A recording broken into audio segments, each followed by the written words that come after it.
Bonsoir à tous et bienvenue dans votre journal. Au sommaire de l'actualité de ce vendredi 25 mars, cette commission consultative du travail qui s'est tenue cet après-midi en présence des services de l'État et des partenaires sociaux. Et pour en parler avec nous ce soir, Pierre Bellucci, rédacteur en chef du JTM. Bonsoir Pierre. Bonsoir Amina et bonsoir à tous. Alors on peut clairement parler d'une réunion de la dernière chance qui avait pour objectif d'enrayer la grogne sociale et d'éviter le mouvement de grève du 30 mars prochain.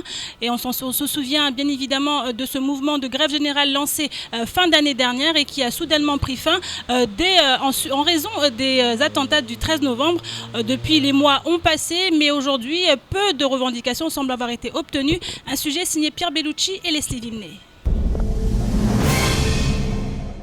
Cette dernière commission consultative du travail, avant la reprise du mouvement de grève générale prévu mercredi prochain, n'aura duré qu'un peu plus d'une heure.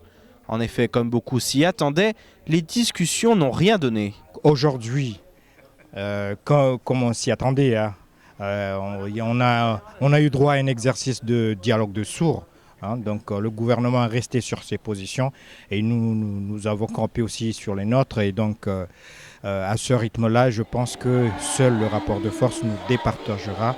Et j'en appelle à tous les Mahorais. Nous devons nous mobiliser pour engager ce rapport de force-là et obtenir enfin les droits que méritent les citoyens de Mayotte, parce que nous ne demandons ni plus ni moins que le droit commun. En effet, si l'on en croit l'INSEE, le niveau des prestations sociales n'atteint par exemple que 26% du droit commun, soit un quart des montants versés dans les autres départements. Les syndicats demandent donc encore et toujours un alignement immédiat sur le droit commun. C'est une politique à petits pas. C'est une politique pour maintenir ce sentiment de colonie, alors que nous, aujourd'hui, nous avons le sentiment de la départementalisation. Et pour nous, la départementalisation, c'est l'article 73 de la Constitution, le principe de l'assimilation législative, et non le principe de la spécialité législative auquel le gouvernement, aujourd'hui, nous a emprisonnés, nous a enfermés dedans. Les mots sont durs et les actes devraient suivre. En effet, la grève générale du 30 mars ne sera pas évitée. Malgré ces mois de discussion suite à l'arrêt du mouvement pour cause d'état d'urgence, les avancées réclamées n'ont pas été obtenues et l'heure de repartir dans la rue semble donc avoir sonné.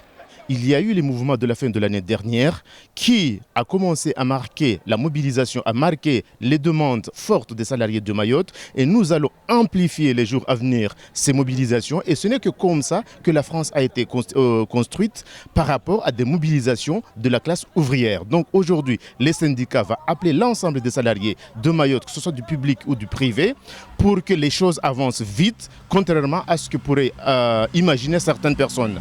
Nous avons vu aussi également que ce n'est qu'à partir des mobilisations, à partir des grèves, que les choses avancent à Mayotte. Donc nous espérons et nous comptons fortement qu'il y aura une mobilisation forte à partir du 30 et que le gouvernement, à partir de ces mobilisations, changera son point de vue. Un rapport de force cher aux syndicats qui vont désormais réfléchir aux actions à mener dès ce mercredi. Alors Pierre, une commission consultative du travail qui a été très attendue mais qui s'avère être un véritable échec. Oui, un échec, un nouvel échec. Voilà, le 13 novembre, on se souvient des attentats, on se souvient que dans la foulée, bien entendu, le mouvement s'était arrêté, puis l'état d'urgence, et puis on s'était dit que pendant tout ce temps, il allait y avoir beaucoup de discussions, de CCT, mais que ce soit du côté des salariés, ou donc des syndicats de salariés, ou du côté du MEDEF, ces CCT, elles n'avancent à rien apparemment, puisque l'État arrive avec, voilà, ses prérogatives et les impose. En tout cas, c'est ce que nous disent les syndicats. Donc à partir de là, on n'avance pas depuis déjà plusieurs semaines. Ça fait déjà un mois presque que le préavis de grève générale a été déposé. Maintenant, voilà, dans une semaine, c'est le cas. Effectivement, c'était la dernière chance dans le sens où après cette CCT, il n'y aura plus rien, du moins plus rien jusqu'à mercredi prochain, date du début de la grève générale. Donc clairement, les syndicats n'ont aucune marge de manœuvre, tout est déjà décidé. Oui, alors c'est ce qu'ils expliquent. Aujourd'hui, ils vont entamer un rapport de force dans la rue. Alors, est-ce que ce mouvement sera suivi ? Il y a beaucoup on ne sait pas pour l'instant, il y a beaucoup de questions qui se posent. Est-ce que plusieurs mois après, il va être possible à nouveau de fédérer derrière cette grève générale, de réunir. On pense que oui, en tout cas au vu des préavis qui sont tombés ces derniers jours, on imagine qu'il va quand même y avoir du monde dans la rue ce mercredi pour toujours les mêmes revendications, encore et toujours. C'est-à-dire que vraiment, c'est là aussi rien n'a avancé. Le code du travail, l'application immédiate, les conventions collectives, voilà aussi ces problèmes d'ancienneté entre la collectivité et donc ensuite l'intégration dans la fonction publique, notamment nationale, donc entre la territoriale et la nationale. Donc voilà, toutes ces choses, rien n'a avancé. Il y a encore d'autres revendications qui se sont ajoutées et on est quelques mois plus tard et on se dit que tout ça pour rien, quoi. Toutes ces discussions pour rien, et un mouvement de grève qui redémarre mercredi. Sous quelle forme? C'est là toutes les interrogations. On ne sait pas sous quelle forme, on ne sait pas si ça sera suivi. Voilà, on va suivre ça en tout cas de très près dès mercredi. Merci beaucoup Pierre pour ces précisions, et on continue en marge de cette CCT. Le syndicat Sud PTT Mayotte entamé ce matin son 3e jour de grève. Pour l'heure, le mouvement peine à fédérer, mais cela n'affecte en rien la détermination des membres du syndicat décidés à ne rien lâcher. Et on le sait par ailleurs, les discussions aujourd'hui sont au point mort, mais la donne pourrait bien changer dès mercredi prochain, jour de reprise de la grève générale. En effet, le syndicat FOCOM, qui prévoit de rejoindre le mouvement, viendrait grossir les rangs des mécontents de la Poste. On écoute le secrétaire départemental du syndicat Sud PTT Mayotte au micro d'Abbas Alidi. La direction refuse de nous recevoir. Sur le point que nous revendiquons, il n'y a aucun parmi ces points que nous avons obtenu un avancé. Donc on considère que c'est un mépris de la part de notre direction. Notre fédération, ils vont rencontrer les autorités de la Poste au siège et à la Dexom pour aborder un peu nos points. Donc nous on attend la journée de mardi. C'est là que les choses vont se décider réellement. Donc à ce jour, nous sommes toujours en grève. Je vous propose maintenant de faire un petit tour d'horizon du reste de l'actualité de ce vendredi 25 mars. C'est tout de suite dans l'actualité en bref. Un élève âgé de 10 ans scolarisé à l'école élémentaire d'Ongoujou est décédé hier matin dans l'établissement. Très affectée, la vice-rectrice Nathalie Costantini a tenu à exprimer son soutien à la famille. Ses premiers mots s'adressaient donc aux proches du petit garçon qui traverse une douloureuse épreuve, mais elle a également souhaité remercier les secours et l'équipe éducative qui ont tout fait pour le ramener à la vie en vain, les antécédents médicaux de l'enfant étant à l'origine de ce décès soudain. Face à l'état de choc dans lequel se trouvent les personnels présents lors du drame, l'inspectrice de l'éducation nationale de la circonscription a mis en place une cellule d'écoute active dès hier et qui s'est poursuivie aujourd'hui. Les enfants ont néanmoins été accueillis au sein de leur établissement scolaire ce matin. Le 4 février dernier, le montant des taxes régionales sur les permis de conduire et l'immatriculation des véhicules a été modifié par une délibération du conseil départemental. Alors que la gratuité était de mise, le permis de conduire coûtera désormais 25 €, et ce dès le 1er avril prochain. La moyenne ultramarine étant de 58,52 €, la progressivité a tout de même été appliquée en ces temps de vache maigre. Quant aux cartes grises, alors qu'elles étaient taxées à 6 € le cheval fiscal, dès le 1er avril prochain, celui-ci passera à 20 €. La moyenne dans les Outre-mer étant de 38 € par cheval fiscal, les élus ont tout de même eu la main relativement légère, même si cela représente une augmentation de l'ordre de 266,66% par rapport à la valeur antérieure. Cette taxe passera à 30%, mais seulement en 2017. 2 ans après son instauration sur le département, la fiscalité de droit commun trouve ses marques, mais pas forcément dans le sens souhaité par la population. Ce mercredi, lors du conseil municipal, les conseillers municipaux du chef-lieu ont adopté à l'unanimité un budget de près de 75 millions d'euros. 35 millions seront ainsi dédiés aux investissements en 2016 et excellente nouvelle pour les contribuables, les impôts locaux resteront inchangés, à savoir 15,56% pour la taxe d'habitation, 5,56% pour la taxe foncière sur le bâti et 4,19% sur le non-bâti. D'autre part, le plan pluriannuel d'investissement PPI a été adopté à hauteur de 50 millions d'euros pour la période 2016-2020. De nombreux travaux sont ainsi programmés, dont la réalisation d'un stade municipal, un schéma directeur de l'éclairage public ou la rénovation des plateaux sportifs. 420 000 € ont également été alloués en subvention aux associations, 130 000 € à la caisse des écoles et 120 000 € au centre communal d'action sociale.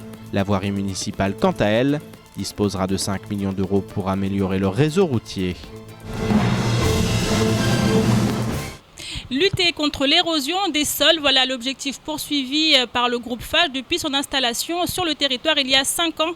En effet, engagée en faveur du développement durable, la société continue d'expérimenter leur concept de reboisement. Hier, une cinquantaine de personnes ont pu découvrir ce projet dont nous parle Patrice Fage, directeur général de la société EEM, au micro de Shakila Issouf. À Mayotte, nous sommes implantés depuis 5 ans quasiment. Nous avons du matériel qui nous permet de faire de l'hydro-ensemencement. C'est la projection d'une matière avec des graines qui permet de coller sur les talus, sur les espaces qui sont abîmés par, comme je vous l'ai dit tout à l'heure, par l'érosion, par des terrassements qui ont eu lieu. Et donc on va envoyer cette matière avec ces graines, des graines qui ont été choisies, sélectionnées pour Mayotte, qui ne sont pas invasives bien sûr, et qui vont venir s'implanter, s'enraciner sur ces talus, sur ces zones qui sont en pleine érosion, et qui vont maintenir ces talus très rapidement, c'est-à-dire au bout de 2 à 3 mois.